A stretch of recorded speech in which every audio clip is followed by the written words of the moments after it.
Eu saúdo a cidade que um dia me deu o início de um berço intelectual.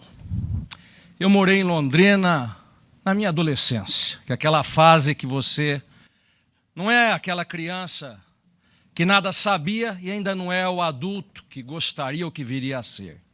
Eu morei em Londrina 1 ano, já há muito tempo. E ao ver essa bandeira aqui estendida, flamulando, ainda que simbolicamente, pela força de uma projeção que é uma conquista contemporânea, foi inevitável não me recordar daquela minha época no Paraná, mesmo antes de aqui chegar, em que perfilávamos e cantávamos o hino nacional nas escolas, numa demonstração de civismo, num primeiro convite de amor à pátria, quando as crianças recebiam os seus primeiros ensinamentos, que a escola era apenas uma extensão de um lar que pretendia passar valores para os seus. No passado, sem nenhuma réstia de saudosismo, muito antes de nós todos, houve uma época em que os valores eram feitos para durar. Então se construía um verdadeiro palacete com pedras sólidas, ou ainda que fosse algo mais pobre, mas de pedras sólidas, feitas para durar. E na extensão da visão humana, na extensão do coração daqueles que construíam um sonho de pedras, era para que naquela casa, um dia o seu filho viesse a morar. E posteriormente, o seu neto ali habitasse. E é por isso que quem visita a velha Europa hoje, encontra prédios de 300, 400, 500 anos, servindo ainda de morada para as novas gerações e não raro, lá dentro está habitando a nova tecnologia. Mas aquilo é história. Não foi exatamente Bauman que começou a cantar este chamado mundo líquido, dos valores escorregadiços, dos valores esgarços, desses valores que passam como os dias da semana, as horas e os ponteiros do relógio. Eu me recordo muito bem de um filósofo antigo que me descrevia que agora as casas modernas são feitas para durarem um pequeno período. Tal como as casas ideológicas ou políticas. Houve uma época em que os homens se aglutinavam num partido que outra coisa não era do que um assemelhamento, uma semelhança, uma conjunção de ideias. Hoje os partidos políticos de regra são um ajuntamento de conveniências. Mas havia uma época que esta casa duradoura, extensão, como dizíamos, de um conhecimento paterno, materno de família, se projetava e assim continuavam as gerações. E por isso nós estamos aqui. Eu morei em Londrina faz muitos anos e me recordo do colégio Marcelino Champagnat, cujos valores cristãos pregavam e nos ensinavam a receber. Uma época em que a autoridade ainda não estava corroída nem pelas bordas, nem na sua profundidade. Uma época, e eu insisto, não sou saudosista, mas os valores estavam muito claros. Quem era o pai, quem era a mãe, a quem você devia a autoridade, quem era o professor. O professor não precisava de sinonímia, se outra não fosse do que, a par de professor, o mestre. Hoje até este vocábulo estão mudando. E o aluno se nivela ao professor como se tivesse a mesma envergadura intelectual, o mesmo conhecimento, e aproveitem a palavra democrática, bem usada como a fazem, democraticamente usando-se a escola para outra coisa não fosse do que mera projeção de um idealismo político. Eu quando vejo a Cláudia reunir colegas do Brasil inteiro, eu não esconto por cabeça. Eu sigo aquilo que dizia José Engenheiros. Eu sou um homem qualitativo, não quantitativo. Trazer a massa crítica é coisa do político sem nada na cabeça, que dá o aperto de mão fácil, o abraço fácil, mas que no coração não pulsa outra coisa que não seja, senão o interesse, a vontade de ascensão ao poder para realizar, quem sabe, os seus sonhos próprios, os seus desejos. Os homens qualitativos são aqueles que verberam no seu coração, dizia Engenheiros, muito mais a promessa de uma rosa ou de um fruto do que ela em si própria. Sei que cada um daqueles que aqui comparecem serão emissários de uma mensagem que aqui conviveram e aprenderam. E cada um forma a opinião de 10, estes 10 de mais 10, e assim nós chegamos aos milhares. É assim que se opera o aculturamento de uma gente, é assim que se resgata ou não os valores de uma nação. Minha querida Cláudia, agora é com você. É a grande Gabriela de Mistral, poetisa chilena, que dizia: mestre, poderei eu algum dia usar na terra o nome que tu levas? E eu digo a Cláudia, cada um de nós somos já mestres em alguma coisa. A sua só ação, a sua só condição, o seu só ideal de trazer estes que pretendem pensar e repensar o Brasil, duplicando aqui e ali um conceito que é nosso, isso já te faz uma mestre, e você use o adjetivo quando e como queira, porque o verdadeiro mestre é aquele que sempre entrega e sempre ensina algo, e você está nos ensinar a arte do savoir-faire, a arte de receber e a arte de produzir resultados. Parabéns. Eu saúdo igualmente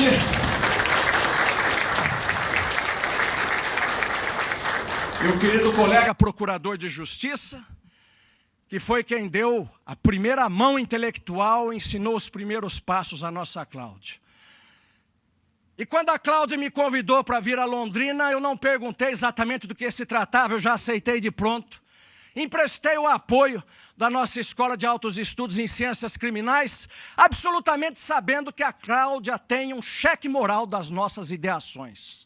Ela sabe como usar, sabe no que usar e sabe por que usar.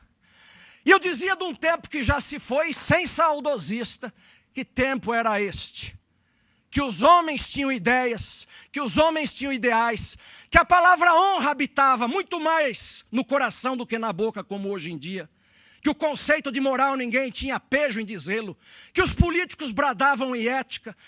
Um momento em que o pai sabia o que era autoridade paterna e o filho sabia o que era ser um filho, porque um dia ele seria um pai. Nós somos a água que corre da água que um dia que já correu.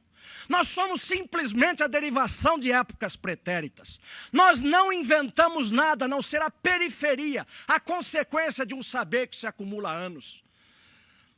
É na condição pós-moderna que o David Harvard, de tendência socialista de esquerda, coloca muito bem, e nisto a gente reconhece, que não é que os problemas do mundo de hoje sejam diversos do que era antigamente.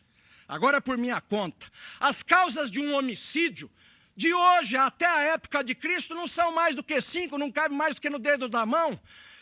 É a cobiça, é o ódio, a vingança.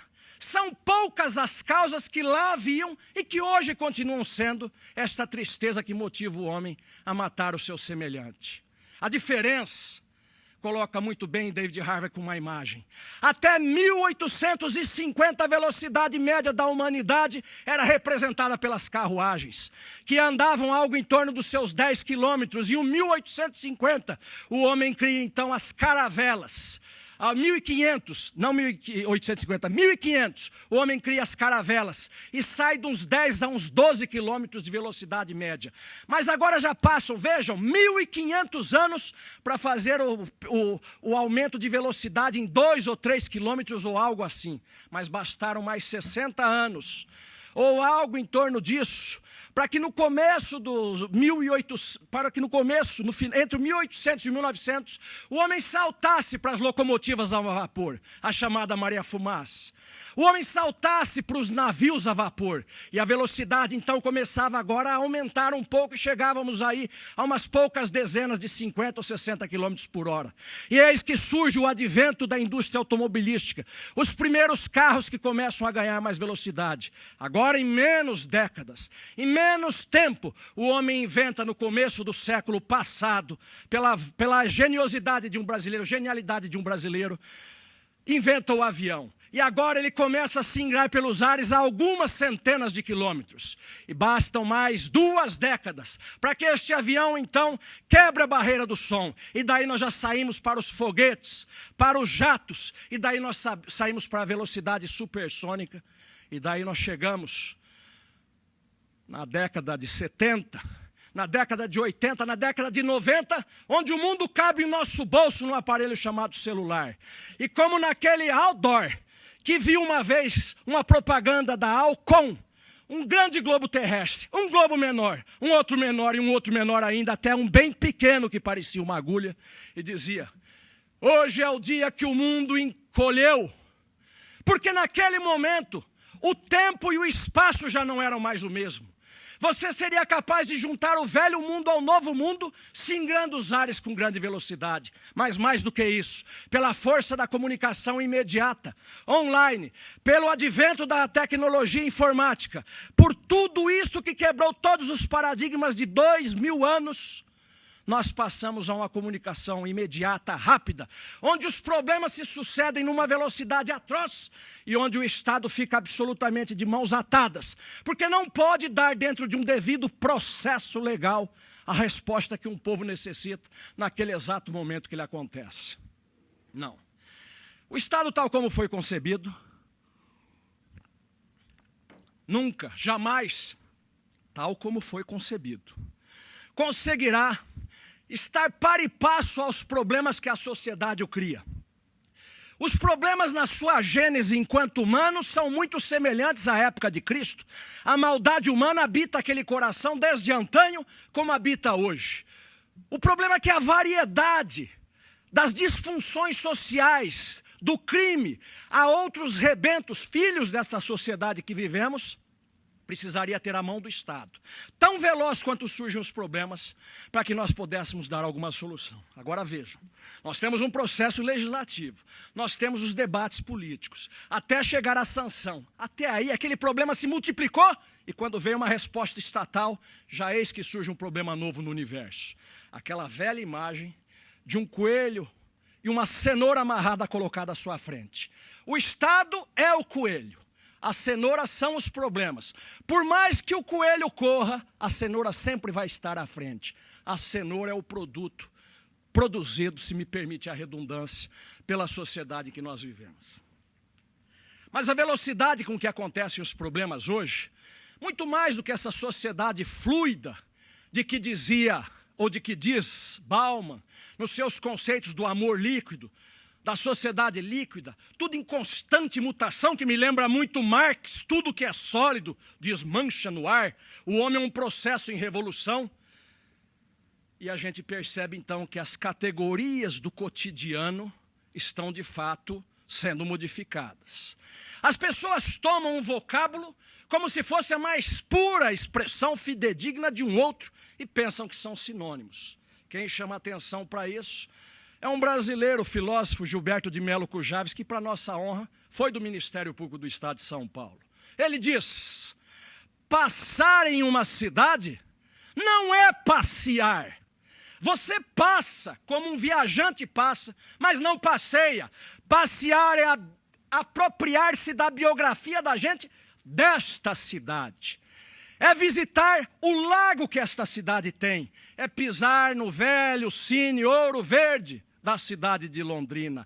É mergulhar no falar, nos costumes dessa gente. É abebeirar-se de uma história construída desde lá de 1920, quando a Companhia Norte do Paraná abriu estas estradas, dividiu estas glebas e deu início a esta cidade que merece muito bem o nome de Pequeno Londres.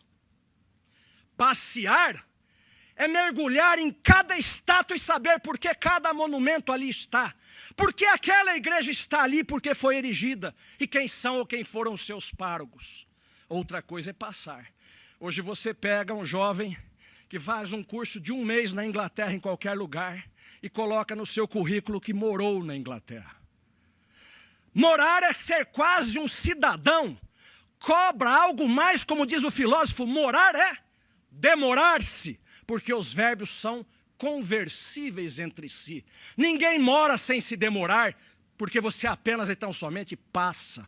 Você passou 1 mês na Inglaterra, você não viveu a cidadania, aquele país que dispensa algumas formas para nós trazermos a lei dos homens, mas a maior de todas, a chamada Constituição, lembrando-me de um constitucionalista, um publicista espanhol que dizia: A Inglaterra, porque lá é o direito constitucional e as normas de regra não são escritas, ele dizia, a Inglaterra não tem Constituição. A Inglaterra está em Constituição. A Inglaterra sabe o que é cidadania, sabe o que são direitos, sabe o que são deveres, muito além de uns pobres versículos aprovados pelo poder legislativo, muito além daquilo que está escrito, que leis tantas existem, que dizemos aqui que temos uma inflação legislativa, uma legislomania, uma mania de legislar, tantas são as leis e tão grandes os descumprimentos. Voltemos às categorias do cotidiano. O mundo mudou, criou-se uma expressão que na minha adolescência, nem na minha primeira juventude, eu tenho várias, não existia ficar, que não é amar, a não ser naquele verbo, naquele poema trazido por Drummond. E o chão se fez cama para o amor urgente. As pessoas ficam, mas não permanecem. Elas passam e ninguém mais se vincula. Não há mais uma história que faça do ser humano a grande família e a pátria a família amplificada. Pobre, frase, démodé, tão démodé quanto a própria palavra francesa. A frase de Rui Barbosa que a pátria seria a família amplificada. De que família nós falamos? Nós poderíamos perfeitamente dar um nome a este nosso evento, se me permite a organização do evento. Em vez de falarmos de educação, direito ou justiça, em vez de falarmos em alta cultura, perguntarmos, numa interrogação monstra, que país é este? E perguntarmos depois novamente qual o país que queremos e para onde caminharemos, quando a expressão máxima da cidadania já foi engolida pelo tempo em que aqui estamos. Se fala em democracia, mas eu vou depositar o meu voto ou votar na urna em São Paulo com o carro blindado. Que país é este? Que o cidadão, para dizer em quem ele pode ou deve ou não votar, ele vai com um carro blindado para ter a certeza, talvez, uma certeza duvidosa, de que o seu voto será exercido. Para não falarmos de números contemporâneos, eu via faz pouco, só no Rio de Janeiro, de 94 ao ano 2000, matou-se mais gente do que toda a guerra do Vietnã dos soldados americanos. Mas isso não nos dói, porque o que dói é aquilo que nos é vendido cotidianamente pelas câmeras. Nós não expomos as nossas mazelas, a não ser para apiedar-nos justamente daqueles que são as causas dessas mazelas. Daqueles que trazem a insegurança, daqueles que trazem o país num estado de retrocesso. Mas retrocesso por quê? Porque não é uma casa moderna, uma arquitetura moderna, a soberba da internet. Não é isso que constrói uma civilização e faz um povo ir adiante e caminhar. É isso que se fala em alta cultura, quando ainda menos gente saibam os altos valores da sua pátria, mais capazes eles são, por qualitativos que são, para formarem opinião e ajudarem o seu povo a caminhar para frente. Por mais democráticos que sejamos, sabemos sempre que a natureza pode ser a grande mãe e muitas vezes a péssima madrasta, que dá muita inteligência para um e pouco para outro. Que a democracia mente e diz que todos nasceram com o mesmo nível de inteligência, o que é só uma mentira democrática. Que diz que as pessoas têm a mesma condição, a mesma força, o mesmo ímpeto, a mesma estamina para o trabalho. Quando nós sabemos que os meritocratas, aqueles que querem conquistar o pão com o suor do seu rosto, vão atrás, trabalham, servam com o seu braço a terra e dali faz nascer um pé de feijão de onde vai buscar o seu alimento. Os não meritocratas esperam então que o Estado faça às vezes daquilo que o seu braço, o seu peito e a sua voz não fez. O homem da não ação, o homem de cortiça, o homem de papel, o homem de vento. Se tudo fosse modernismo, se tudo fosse bonito, se tudo que fosse moderno de fato funcionasse, para trazermos ao nível do cotidiano que a gente vê, a primeira coisa que eu faria seria abolir nesses aeroportos aquela máquina de ar para enxugar as mãos. Eu nunca terminei de enxugar a mão com uma máquina daquela sem passar a mão no papel que estava do lado. Ou na própria roupa, quando faltasse papel. Inventaram uma coisa que não funciona e está no mundo inteiro. E todo mundo fica maravilhado. Põe a mão lá dentro, com a pretensão da mão sair seca, e a mão não sai. Você põe no bolso, põe lá outra vez, com medo de tomar choque. Você sempre pensa naquele fenômeno da água, com o elétrico, a possibilidade do choque. Então eu acho que falta vento. Talvez tenha sido porque a minha simpatia brasileira, ao pretender estocar vento, vocês não deixaram. Porque esse é um país que isto precisa ser dito, que as pessoas batem continência moral àquele que ocupa um cargo mais alto, como se mais alto da sapiência, da sabedoria ele estivesse. E às vezes é só um conclave político que o colocou ali. Nós batemos a continência para o pós-doutor, antes do doutor, para o doutor, antes do mestre. E os mesmos acadêmicos que reclamam que ensinam, há muitos, que todos são absolutamente iguais. Vamos abolir os títulos que nós temos, menos o meu. Me dê a preferência de doutor. Se é mestre, me dê a preferência de mestre. Aquela história de um discurso para os demais e para si se reservando certas regalias ou certos privilégios. Ou não conhecemos este país? País da cultura, do Ministério da Cultura, que talvez devêssemos tirar este NI que está demais e perguntar deste mistério da cultura, que tanto dinheiro foi gasto nos últimos anos com projetos que, em vez de levantarem os valores da família brasileira, a destruíram.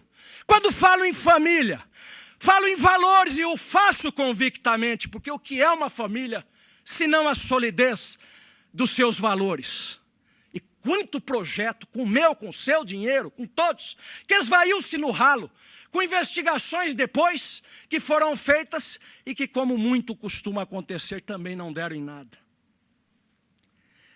Mas por que se fala de valores, de cultura?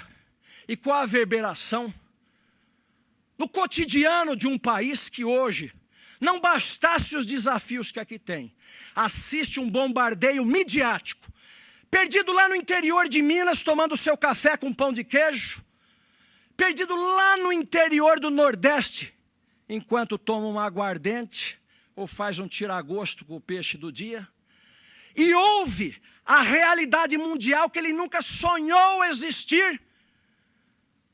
Israel e Líbano se bombardeando, Estados Unidos apertando as mãos da Coreia do Norte, e ele na sua simplicidade, na sua singeleza, de quem pouco ou nada conhece da vivência mundial, da geopolítica, de como as coisas se passam no chamado globo terrestre, ele que é muito mais um homo naturalis do que um homo culturalis. Chega a ele uma realidade pela tela que ele não é capaz de decodificar. E ele vai aprendendo, comentando, desaprendendo, desinformando-se, e o Brasil vai virando aquilo que a gente chama de uma grande paçoca nacional da cultura e do dia a dia. Inventou-se faz poucos anos uma teoria barata de dizer: vamos dar acesso à educação a todo mundo. Que educação foi dado acesso? Que tipo de educação foi dado acesso? Diplomamos não sei quantos milhares de pessoas. Eu trocaria o título do diploma, com todo respeito aos que foram enganados, e colocaria: diploma de engabelado. Diploma de frustrado. Doravante, meu companheiro, você vai colocar este diploma de advogado para dirigir o seu táxi com uma dignidade. Mas o que lhe valeram aqueles 5 anos de faculdade, se nada daquilo cai no dia a dia de conduzir um veículo? Diploma de frustrado. Porque você se forma e tem a expectativa de que o trabalho esteja aguardando. E você perde 5 anos da sua vida. Mas você aprendeu o quê? Aprendeu alguma coisa? A que nível? De que forma? A Europa não se preocupa tanto com os títulos assim. Ela se preocupa que o homem tenha uma razão de existir, porque enquanto o homem não tiver a dignidade de lavrar o solo com o suor do seu rosto, plantar ali uma semente e construir uma existência, tudo que vier depois está valendo menos. É verdade. Alguns países europeus caíram na sedução do discurso do chamado estado do bem-estar social. E hoje estão pagando caro pelo que inventaram, pelo que aproveitaram. Mas o que é dar diplomas? Quando se sabe que só no Brasil, numa estatística do ano passado, são 1.240 faculdades de direito. Todo mundo somado, todo o resto do mundo, são apenas 1.100. 1.100, o mundo inteiro somado, 1.240 o Brasil. Onde que se arrumam professores? Alunos eu sei que se arruma muito, porque cada aluno é um ingresso para o caixa da universidade privada. E a gente sabe como funciona muita coisa. Não é que todos sejam ruins, é só a maioria. É só a maioria. A maioria porque é impossível você fabricar o mestre que dê o melhor do seu conhecimento para gente que esteja apta a aproveitá-lo. Por que um diploma de frustrado? Porque você sai na expectativa de ser um doutor, de ser alguém, de ter aprendido. E foi a OAB que teve que fazer a peneira fina depois, reprovando a sua maioria, porque sabia que os demais, chamados bacharéis em direito, não tinham condições sequer de advogar. E teve concurso em São Paulo que passou, exame da OAB que passou apenas um 9%. Bom, então você é um profissional desprofissionalizado. Num terreno abandonado no Brasil, duas coisas bem possíveis podem acontecer. 3. Um grileiro tomar conta. Segunda coisa possível de acontecer, que é quase a história do grileiro, é um movimento de sem terra dali se apossar. E a terceira é construir uma faculdade de direito. Eu não falo mal do professor que eu não conheço, eu falo de muitos que eu conheço. Eu não falo mal do aluno que não estuda, eu falo dos alunos que eu conheço. Eu me recordo do velho Tobias Barreto, morreu jovem, mais velho porque é de geração muito passada, do século XIX, que dizia que em todo colégio, em toda faculdade deveria ter um dístico. Professores, ensinai, ensinai. Alunos, estudai e estudai. O que são os nossos centros acadêmicos, se não pequenas células políticas, que se preocupam com a política lá nos Estados Unidos, mas não entende um palmo na frente do próprio nariz, e que continua ainda sendo bancado pelo pai, mas está cuidando da política norte-americana, quando o seu dever seria estudar?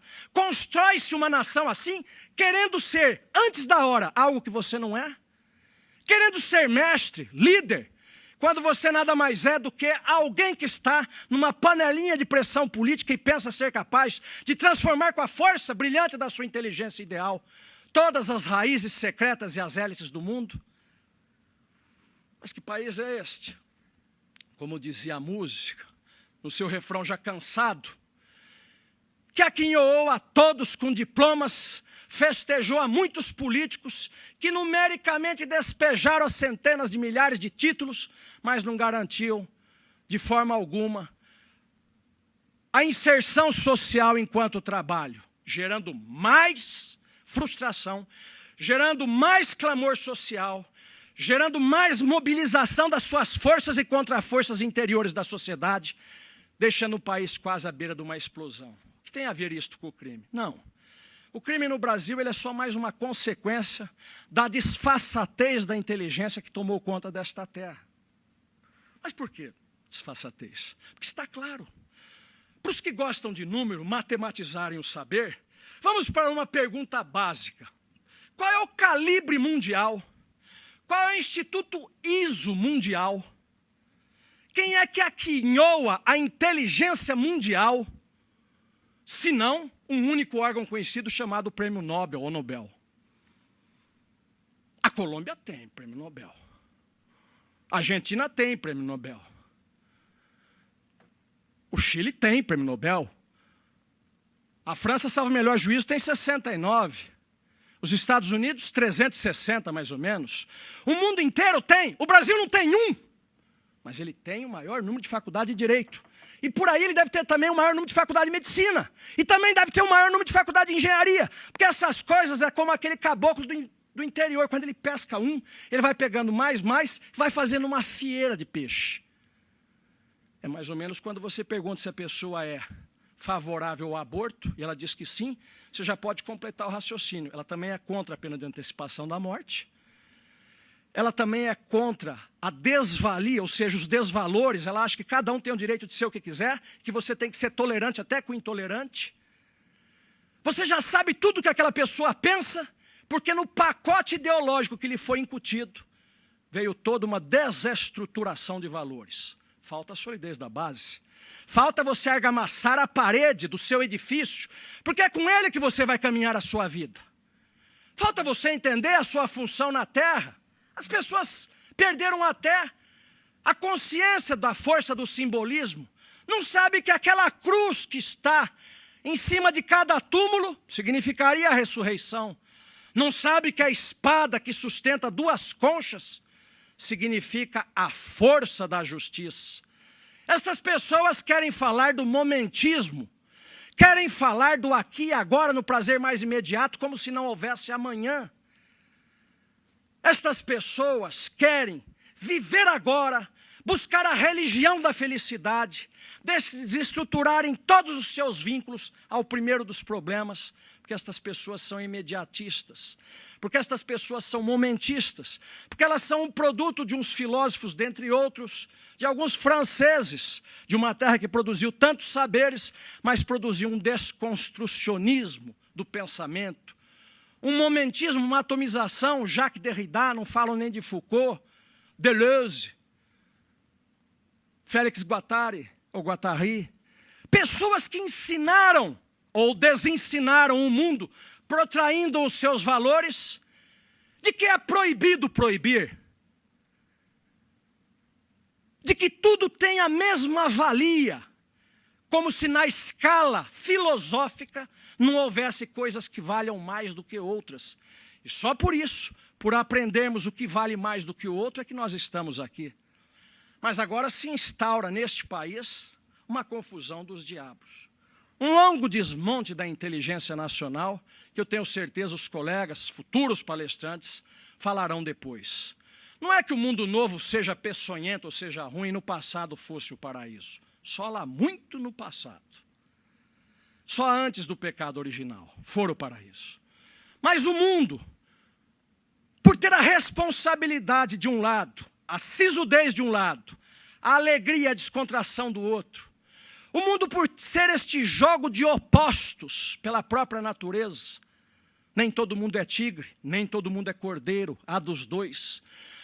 O mundo que dividiu entre si, em centros de poder, em pedaços terrestres que nós chamamos de países, em idiomas diversos. Este mundo que faz com que o homem, sob diversos rótulos, outra coisa não queira, senão a dominação sobre o próximo, porque se nós não quiséssemos a dominação sobre o próximo, poderíamos todos conviver à beira deste rio, mesmo um sendo lobo e outro sendo ovelha. Mas porque pertence à natureza humana, esse digladiar-se pela luta da sobrevivência da espécie humana, nós dividimos este mundo. E eis que chegou um rescaldo deste mundo, apregoado por antigos filósofos franceses pela escola de Frankfurt, um olhar que deitou ao brasileiro, desde as cátedras universitárias, a piedade total justamente com quem teria a culpa, e a absoluta ausência de qualquer pensamento ou piedade com a vítima absolutamente inocente. O réu virou uma vítima da sociedade. A vítima da sociedade, dela não se fala, como diz um criminólogo espanhol, é la gran olvidada del processo penal. Mas na sociedade só existe dois tipos de pessoa, seja do ponto de vista penal, seja do ponto de vista político. Só existe réu e só existe vítima. Ou você é sacado pelos cofres públicos e é, portanto, uma vítima, um aumento dos tributos sem que nada se lhe entregue, e é, portanto, uma vítima da chamada cidadania. Então você é vítima mesmo, na expressão mais cruenta da palavra, de uma bala perdida, ou de um homicídio com bala endereçada, porque houve uma época que você tinha, até se outro caminho não tivesse, você morria sabendo por que morria. Morria porque mexeu com a mulher do outro. Morria porque um desafeto político seu lhe mandou matar e você sabia que era uma dívida política. Morria por dívida mesmo não paga. Morria por vingança. Mas hoje no Brasil você pode morrer só por bala perdida. Além de tudo que havia antes como possibilidade, você pode morrer só pelo fato de existir. O país campeão de homicídio, cujos números nós recitamos de cor. No outro paralelo da balança, um país sem nenhum prêmio Nobel. Um país de um lado da balança do conhecimento com 2.140 faculdades de direito. Do outro lado, um país todo diplomado, sem nenhum conhecimento, que não passou no crivo internacional. De um lado, um país sonhador, dizendo que é brasileiro, não desiste nunca. De outro, a verdadeira face do brasileiro não desiste porque fica esperando cair do Estado. Então ele não desiste. Senão este governo próximo vai dar aquilo que eu preciso. Ou senão o outro mais adiante. Um país que não aprende que na vida só tem dois caminhos. Que a alegria ela vem depois do trabalho. Um país que ensina ao seu povo que nós temos que ter piedade de quem comete o primeiro delito. Diferente daquele ensino que tinha desde sempre. Que é de menino. Que a gente dá uma torcida no pepino, que é no primeiro delito, que a gente pega como fez a teoria da janela quebrada, como fez Rudolfo Giuliano, que ensina o outro a ter responsabilidade. Nós somos apenas crianças crescidas. Você se lembra de quando você tinha 5 anos de idade, quando a gente fala na terceira pessoa, aquele menino, somos nós. Nós nos lembramos do que as nossas mães ensinaram, do que os nossos pais ensinaram, ainda que não fossem doutores, muitos não eram, ainda que não fossem grandemente alfabetizados, mas sabiam os valores essenciais da permanência na vida. Nós sabíamos, e até falávamos e frequentávamos os chamados velórios, esta deusa, musa da filosofia que ninguém quer falar, que é a morte. Era um processo de aprendizado da criança, quando tinha que chorar, a dor do perdimento de alguém, que fosse até de uma vizinha, de uma tia velha, de uma avó, assim nós forjávamos um caráter. Assim nós aprendíamos as decepções da vida. Hoje, o que faz o pseudo-pai-estado? Primeiro mente, atormentadamente, tomando-nos os impostos e passando a mão na cabeça de todo mundo. Ninguém tem responsabilidade. Um processo puro e simples de dominação. Você dá título, mas não dá conhecimento, ainda fica devedor do Estado ou do governo que estiver ali. Um país que de criança, se hoje já não tem uma referência. O pai e a mãe, todos nós sabemos, virou um companheiro apenas. Um amiguinho sem autoridade que não impõe os limites que seriam necessários para que esta criança ou este jovem viesse a crescer e ocupar o seu lugar na vida. Nós vivemos de rótulo. Mas nós vivemos do rótulo do shopping, aqui nós estamos em um. Nós somos homens etiquetas, mulheres etiquetas. A nossa essência nos abandonou a todos. E eu faço minha culpa. Eu não consigo ser muito maior do que a minha época e nem sei se consigo ser maior. Eu detecto o problema. A sociedade nos cobra uma certa indumentária, uma certa forma de vestir, uma certa aparência. O jogo de que nós somos todos iguais é uma possível verdade, em igualdade de direitos, em igualdade de deveres. Mas a partir do momento que o seu mobilismo social, que o seu talento ou não, vai lhe impondo outros caminhos, vai lhe trazendo as outras etiquetas, outras formas de se portar, outras necessidades de vida, nós convivíamos harmonicamente no passado. Hoje, de tanto eu voar, eu ganho lá de uma companhia aérea, um chamado cliente premium ou ouro, que me dá acesso a uma certa preferência. Vocês não acreditam. Hoje eu passei um constrangimento danado. Eu me sinto com culpa. Tenho uma filha inteira e eu passo do lado. E que culpa tenho eu se eu trabalhei bastante viajando e ganhei aquilo? Mas fica todo mundo, eu pressuponho, enciumado. A vontade que você tem aparentemente, é também ir dentro da fila. Nós somos homens fila. Estão ensinando que tudo é absolutamente igual, inclusive a maldade e a bondade, que no princípio dialético de Hegel seria exatamente a força motriz do progresso. Bem, a grande pergunta que se faz numa reunião como essa, e que os colegas que aqui exporão o dirão, é o que é de fato possível fazer. sem o que não haveria uma outra solução.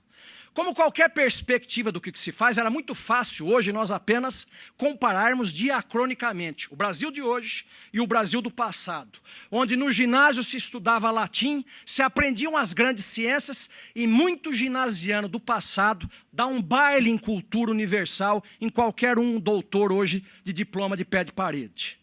Então, o que importa não é o rótulo, o que importa é o conteúdo.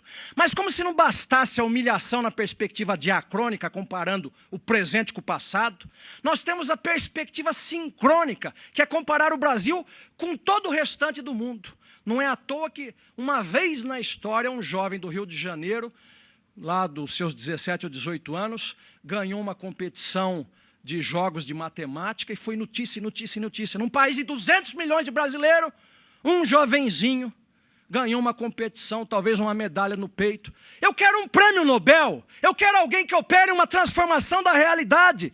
Nós queremos que este país cresça na cultura, porque a cultura está a serviço de um povo, dela se protraem os seus valores, dela se ensina como transformar gente em civilização, dela nos retira aquela parcela de animal que está a nossa escondida sob o manto do superego. Dela nos faz gentes melhores, dela nos coloca absolutamente par e passo, em dia, para aproveitar o jargão atual, updated, para competir com o mundo. Hoje não é mais a aldeia nacional, hoje é a aldeia global. Hoje você não compete só com os seus, o grande mercado mundial de saberes e de produção conclama a todos de todas as pátrias para estarem aptos a competir. E o Brasil quem é? Um Brasil onde o filme campeão de audiência, outra coisa não retrata senão a macrocorrupção nacional. E o Brasil quem é? Um país que meteu na cadeia um ex-presidente da República, que deveria ser o homem exemplo, porque veio de baixo e galgou o posto mais alto e foi para trás das grades, onde são colocados bandidos e marginais, e não aprende porque é irressocializável. Porque esse tipo de conduta não faz com que a pessoa melhore. É uma reiteração de comportamento, esta é uma das causas que frustrará muita gente que for buscar na prisão um fator ressocializador. Prisão é primeiro para punir. Puniu, deu uma resposta para a sociedade. Se ele se ressocializar, tanto melhor. É um fim imediato da pena.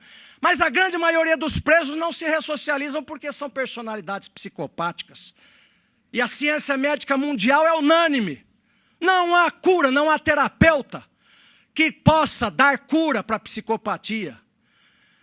Eu não diagnostiquei, nem tenho competência, nem falo disso, mas eu quero dizer que o país onde tem o seu símbolo mais forte de líder político, que ascendeu das classes trabalhadoras e pobres, que chegou ao cume do comando político de uma nação, está preso neste estado que nós estamos.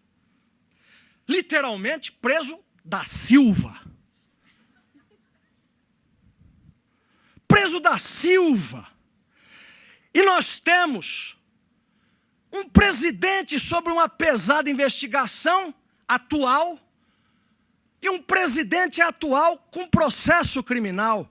E nós temos um ex-presidente da Câmara dos Deputados preso. E nós temos um ex-presidente do Senado processado várias vezes, talvez aguardando um momento de que um nipônico venha conduzi-lo. Eu falo com muito gosto do nipônico, falo com muito gosto, morei em casa de japonês e me recordo muito bem o que é o japonês chamando o kachan, o bachan, o avô e a avó, o respeito que tem. No Velho Oriente, os velhos têm prioridade. Chega um velho no metrô e tem um jovem, um casal sentado, é imediato. Na Coreia do Sul, no Japão, em qualquer país dito civilizado. Aqui é um grande pecado ser velho. Aqui é o discurso da plástica e da mocidade. Aqui é o discurso do aqui e agora. Aqui não há um discurso de um valor imaterial, mas de valores materiais. Você compra o respeito. Por que cargas d'água, para aproveitar uma expressão na época que não faltava água? Por que cargas d'água? você vai trabalhar honestamente. Se desde que você vença no tráfico rapidinho, você consegue comprar, às vezes, um canal de televisão, às vezes um título de deputado federal ou até de senador. Você consegue comprar todo o prestígio social e vai nos melhores restaurantes de São Paulo, com aquela aparência de bem vencedor na vida, e você verá o tapete vermelho se estender. Amigos aparecerão muitos. Quem no passado o recriminava, agora o reconhece como um homem empreendedor. E o tráfico de drogas virou um grande empreendimento. Sim, porque você começa liberando o consumidor. O processo de aceitação social é o que eu recito sempre, a noite não escurece de uma vez. A partir do momento que você isenta de responsabilidade o consumidor, paulatinamente você vai aceitando que o traficante já não seja traficante. E o pior de tudo, que o traficante seja o próprio Estado. Mas não é lindo você constituir um Estado para dar a droga, fornecer até a seringa para o seu filho, com um discurso bonito de que é melhor aqui do que na rua, com um discurso maravilhoso de que aqui é muito mais saudável, como se o drogado mesmo no Brasil tivesse condição de um acompanhamento tal qual um projeto como esse possa funcionar na Suíça, onde todo o serviço social básico já foi feito, e você pode, no excedente do seu dinheiro, que é muito, dedicar-se agora a meia dúzia de toxicômanos drogaditos. No Brasil não, tem filas buscando medicamento, tem moribundos nessa fila. Eu escuto os ais do Brasil inteiro, eu escuto este país gemendo. Nós fugimos dos hospitais públicos e eu não vi até hoje um político decente que aceitasse ser tratado num SUS da vida. Eu não vi um dos que falam que construíram o SUS, bate no peito e levar a sua família para lá se tratar. Mas a família dos outros pode. Porque foi ele que deu números, construiu 5, construiu 10. Construiu um hospital onde não tem médico. E você importa os médicos pagando aquilo que nós já vimos como nós pagamos para o governo de Cuba, há uns anos atrás. Trazer médicos aqui só fazendo 2 tipos de classe feliz. De quem pagou para lá e de quem recebeu de lá. Nestes acordos internais de conveniências que tão bem sabem fazer. Mas nós nunca conseguiremos quebrar este círculo pernicioso do qual nós estamos envolvidos, sem que quebremos isto que se chama de espiral do silêncio. Aprendermos a denunciar, aprendermos a colocar, quem sabe, um algodão na ponta do florete e dizer as suas verdades sem machucar. Paulatinamente a linguagem vai criando uma nova realidade. Paulatinamente, um país que foi sendo destruído na sua cultura, nos seus hábitos ao longo dos anos, um país que foi empobrecendo moralmente, que é a pior das pobrezas, porque você pode ser um pobre do ponto de vista econômico, mas ser um grande rico de alma e rir desbragadamente, sem culpa, com a vida leve como aquele que não deve a ninguém. Não como aquele potentado financeiro que dorme preocupado, que tem um séquito de advogados criminais, sabendo que a qualquer hora pode ser preso. E que não tem coragem mais de levantar a voz contra ninguém. Porque para cada um que olha, é como se cada um soubesse o que ele fez no verão passado. E ele fez em muitos verões. E ele fez em muitos invernos. Porque a aranha vive do que tece. O homem de bem pratica o bem. O homem de mal pratica o mal. Mas você está sendo maniqueísta? Eu falei, não, eu só estou separando o bem e o mal. Você já viu o ladrão ficar trabalhando? O trabalho do ladrão, o ofício do ladrão é roubar. Só se ele tiver uma fachada de um emprego. Mas é muito difícil. Quem é promotor ou quem é juiz sabe. Profissão dele é ladrão. E todo ladrão, quando vem o primeiro processo dele, é sempre a mesma versão. Foi o primeiro crime que ele cometeu.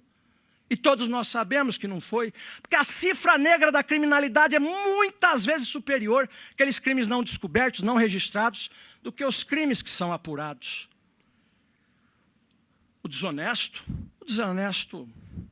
eu aprendi com meu pai baiano, já falecido. Uns entendem a voz da razão, outros o peso do bordão. Por sorte tem um microfone e eu posso falar dos meus valores. Eu posso falar dos valores que são nossos, desta gente que está aqui. Quem destrói aqui a sua casa? Quem destrói o seu bairro, a sua cidade, o seu estado e o seu país? Aqui são construtores. Num dia de sexta-feira à noite, cujos prazeres mundanos seriam muito mais agradáveis, mas cujo compromisso terrestre às vezes nos convoca para ter outros dias de prazeres, se aqui viermos investir no espírito, no conhecimento, na alma, no aprendizado, no intelecto, é muito claro dizer que as pessoas que aqui comparecem são trabalhadores. Mas a comunicação depende de quem ouve aquilo que pode ser aceito sem refutação aqui. Se me levarem para falar as mesmas coisas em outros auditórios, todos sabem que se houvesse um patíbulo ali eu estaria. Porque tem dois discursos claros neste país. Um da responsabilidade. Eu pertenço a ele. E aceito a responsabilidade. Nem é tão dura, sabe? Pode ser até doce. Você dá um significado para a sua vida. E outros que não querem responsabilidade nenhuma. Que é proibido proibir. Que o nada e o tudo têm o mesmo valor. Que é o niilismo total. Que nada vale nada. Que se os outros fazem, porque eu também não posso fazer.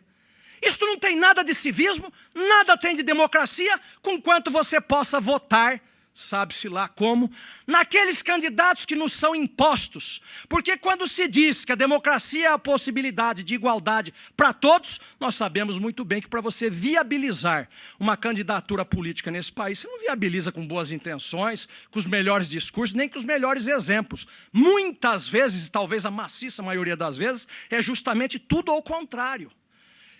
E só um pequeno grupo ali chega para que nós depois, a grande massa crítica do país, venhamos a sofrer com aqueles mesmos que lá nós colocamos.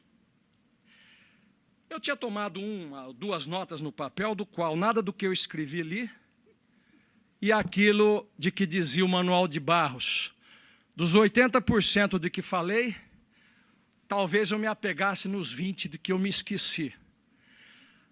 A verdade é que, como dizia a Dilthey, com o método, se passa o mesmo que com a faca.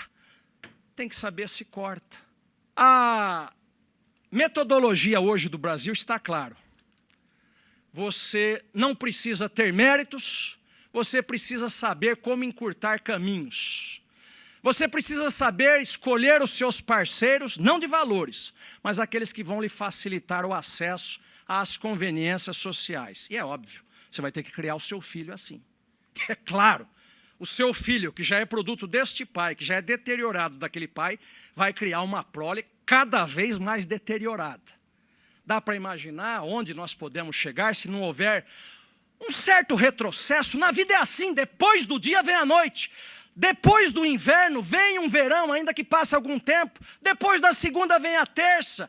Quando você está no apogeu, chega no último topo da montanha, tudo depois terá que ser perigeu. O chinês disse, chegou no alto da montanha, todo passa para baixo. Nós chegamos a esgarçar todos os valores do permissivismo, do relativismo moral. Nós esgarçamos todos eles. O que está acontecendo com o Brasil de hoje? Era um Brasil domesticado por uma ideologia toda chamada de esquerda, de gauche. Hoje o Brasil está se acordando e está indo para o outro lado com riscos, hein? Bem verdade que se diga. Com riscos. Tudo que um excentrismo político podia fazer de um lado, pode fazer hoje do outro lado. A nossa arma é a palavra. Claro.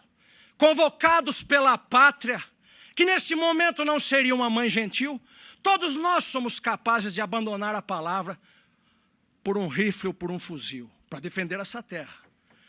Mas o norte-americano vai convocado e tem orgulho da sua bandeira. E eu pergunto, e este país, num momento belicoso, num momento de guerra? Alguém se apresenta? Alguém chamado pela bandeira nacional diria que iria defender as cores dessa terra, como fizeram os pracinhas na Segunda Guerra Mundial? Quem se apresenta? Alguém se apresenta?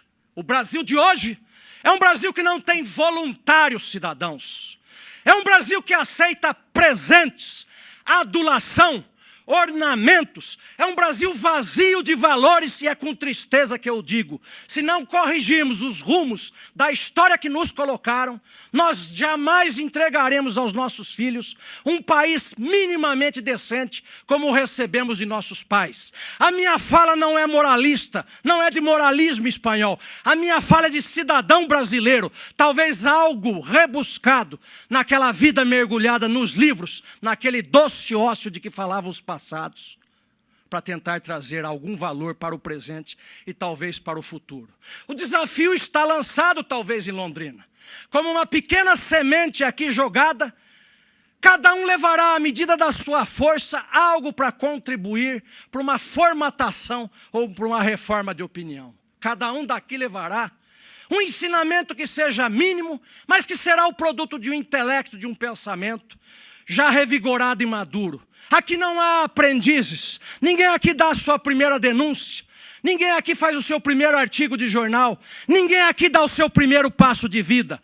São homens e mulheres que construíram famílias. Aquilo que no passado era uma redução da pátria, aquilo que no passado a pátria era o sinônimo de uma família. Hoje vivemos entre Caim e Abel. É isso.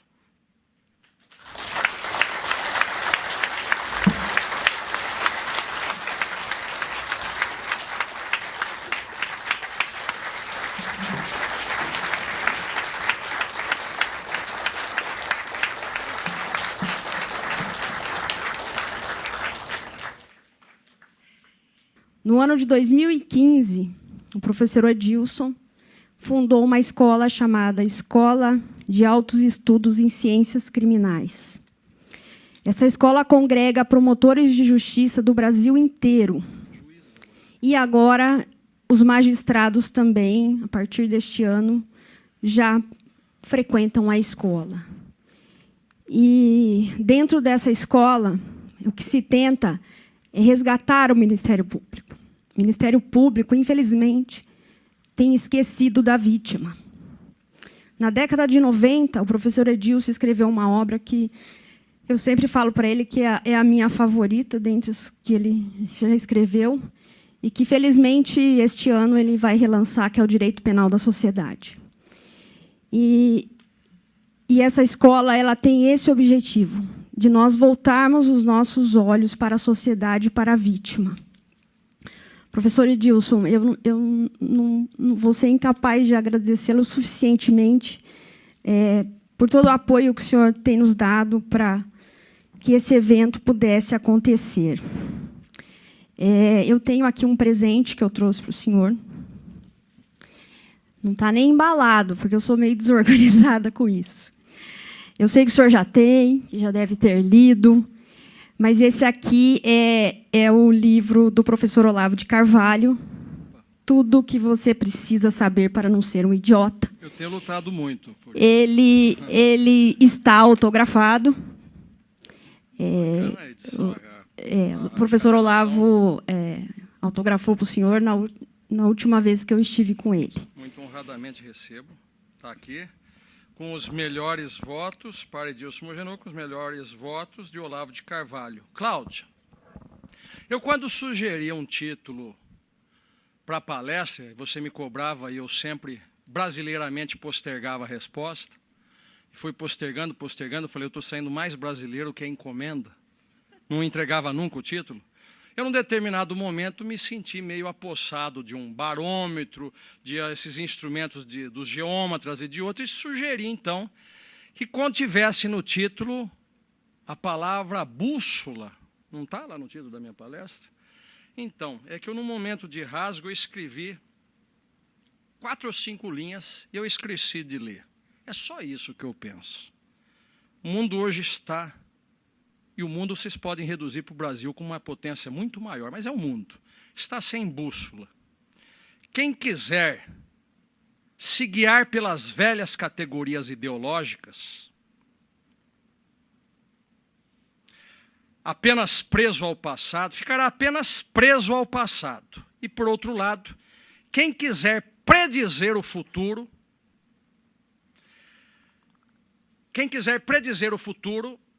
vai estar apenas especulando com a curiosidade alheia.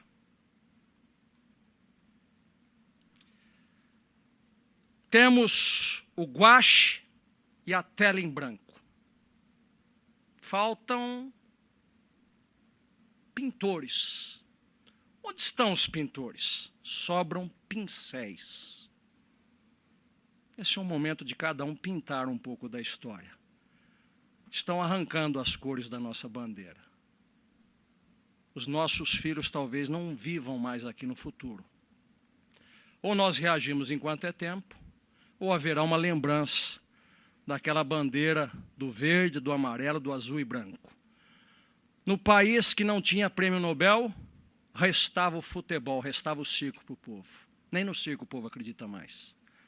A Copa, o futebol, este federador, ele reúne amigos, ele reúne famílias. Não é expressão da alta cultura, mas ele propaga o esporte, propaga o bem. Até isso, o brasileiro já não acredita mais. Pela primeira vez na história, é muito maior a parcela de brasileiros que não querem saber nem da Copa, do que aquela que no passado se interessava até pela diversão. Nós estamos sem bússola.